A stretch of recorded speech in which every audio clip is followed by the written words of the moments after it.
Frank, we really appreciate you taking the time after that 70-minute news conference held by the Winnipeg Jets. Yeah, Tim, what a stark contrast from yesterday to today. Yeah, at first blush, let me give you your opportunity to react to what you just saw over the past just over an hour. Well, it was real, it was emotional, it was empathetic, it was human. It was in a lot of ways the response that I think fans of the game deserved from the commissioner and the deputy commissioner yesterday. And I think when you look at Mark Chipman's comments right off the hop, he said it best when he said, and I'm paraphrasing here, we need to fight the urge and the logic to defend. And you mentioned defend the shield from Gary Bettman. And really, in a lot of ways, what the commissioner did yesterday in defending the shield with the legalese and the sort of stance that he put up that was so cold, and protecting the NHL's business interests in the process, or at least that seemed to be the goal, that was in a lot of ways what the Chicago Blackhawks did back in 2010 when they decided to prioritize winning the Stanley Cup over ensuring the safety of not just one employee, but multiple employees in this case, and properly investigating Brad Aldrich. And so to hear Mark Chipman in this case step out of the box and not just apologize and say those two words, I'm sorry, with real personal meaning and emotion, and you can tell how much it meant to him. But to hear him say, I'm going to use all of my influence in the National Hockey League to make a systemic change to a systemic problem. This is one of the 10 owners in the league that's on the NHL Board of Governors Executive Committee. This isn't just some Joe Schmo in the NHL. This is one of the most powerful men in the business, taking a second to say, we need to put down our swords here. We need to have a real conversation, and to quote him, be part of a process that says enough. And that was incredibly powerful in its own right. And we can debate Kevin Cheveldayoff and his role in the process. We heard him make and state his case as to what exactly he knew at the time. And everyone wants a body on the tarmac here. They want a head on a spike. We've gotten enough of those, but I also thought it was pretty powerful in what he said, that I'm lucky enough to be someone that has a chance to still make a change in the game, to be an empowered bystander, to speak with Sheldon Kennedy, to go forward and to take his online classes and try and make progress here and get better.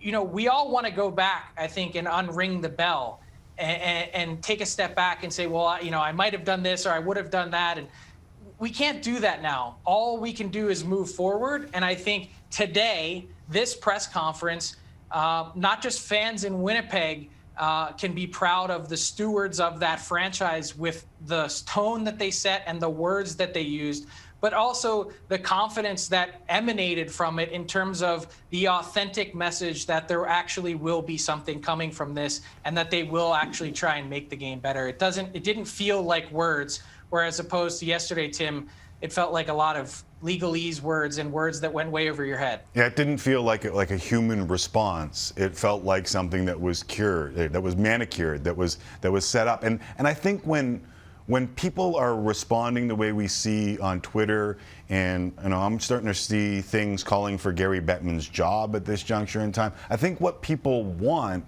and this is maybe a microcosm for 2021, but I don't think they want the body. They just want accountability. They just want people to stand up and say, we are going to hold ourselves properly accountable and make sure that that doesn't happen moving forward. And I don't think people have seen enough of that thus far.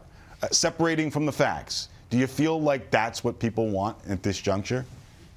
Yeah, I think that's fair, and I think they want a league and a sport that, instead of being reactionary, is at the forefront, is helping put in place actual processes that can make a difference instead of, merely lip service. I mean, you look at, even going back to Akeem Aliu and the Bill Peters investigation from 2 years ago, the fact that all these other investigations in the league were met with a higher priority, including the Phoenix Coyotes or Arizona Coyotes and their draft combine scandal for improperly testing prospects. Like, how was that wrapped up in a much quicker manner than the use of racist language in an NHL or AHL dressing room? It doesn't make any sense to me, and it doesn't make any sense to others. And so what you end up with is you hear about the league speaking of processes, and then you see that they're not followed up on. You see the inaction that follows, and you say, well, those words ring hollow to me.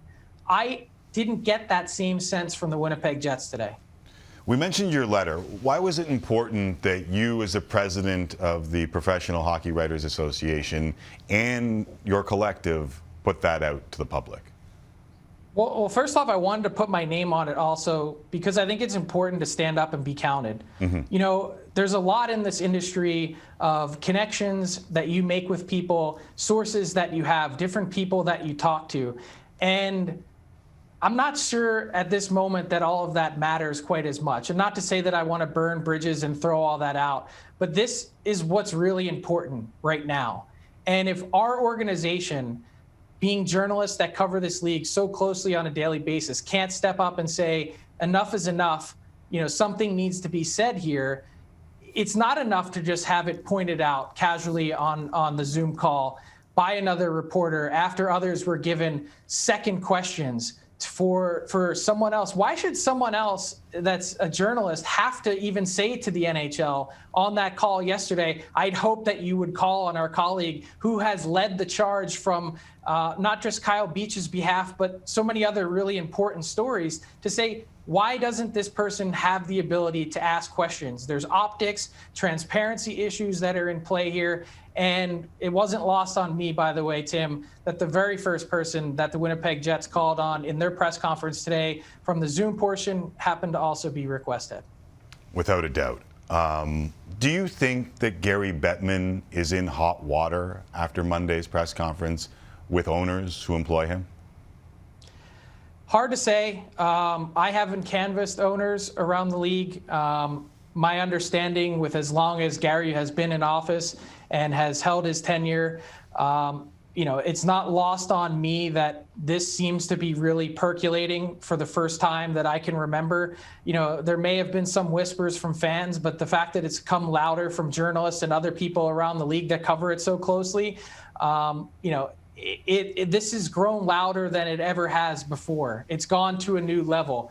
But I've always been under the assumption, with how long he's been in power, with how much support he has and loyalty that he's built from within his own ranks, that Gary Bettman will be in charge as long as he wants to be. And until he makes that decision otherwise, I have a hard time believing or seeing an end in sight in terms of the owners taking a step forward to have that conversation. You mentioned the league following instead of leading. I've been thinking about Tara Sloan's words from yesterday about the culture of silence within the game. And a lot of people who watch this show know I grew up in a hockey family. All three brothers played AAA hockey. I tried to play some hockey. My dad played some minor pro hockey. I lived in the prototypical Canadian hockey family. And when I got into this business, I went far away from hockey because the culture of hockey pushed me away. And that's not to say that there aren't wonderful, wonderful people in the game of hockey, some of whom I am really close with to this day, some of whom I've met in the last 10 years. But do you feel like this culture of silence, this team before I, has led to some of these issues being more about the team than the player, which is wonderful when it's a superstar being humble and not worrying about points and worrying more about wins, and absolutely terrible in a situation like this where a championship was put in front of a human being? If we're real, the answer to that is yes. At period, end of story, end of sentence, that's it, move on. I mean, of course it has. I think we'd all be naive to sit here and say that it hasn't. And all the amazing things that hockey does so well, and watching Mark Chipman today, I was actually thinking back to my own personal interaction with him covering the Humboldt story, and his involvement in helping that community and that franchise get back on its feet, and the empathy that he showed them then, and the charity, all the amazing things that hockey culture does do and teaches people in our sport, and brings, you know, the way that it assimilates people into communities, especially newcomers to Canada, and all the amazing different things. But this part of it, it's ugly, and it gets in the way, I think, of how popular this sport could be. And I think that makes it incumbent on all the rest of us, you know, myself included, to continue to learn, to say that enough is enough, to step up today and to put a statement out and to say something, because if we're not doing anything or we're not doing our part to make this better for everyone, well, then we're really not doing anything at all, and we're perpetuating it. So it's on a lot of us to learn and get better, all of us, I should say. And I'd like to think that today, listening to the Jets, that we're going to make that step forward and try and do that. Well said. And this time, let's not just say it, let's do it. Let's make this game better for everyone who wants to be a part of it. Frank, always appreciate your candor, and thanks for doing it today. Thanks, Tim. There is Frank Seravalli, dailyfaceoff.com, and of course the president of the Professional Hockey Writers Association.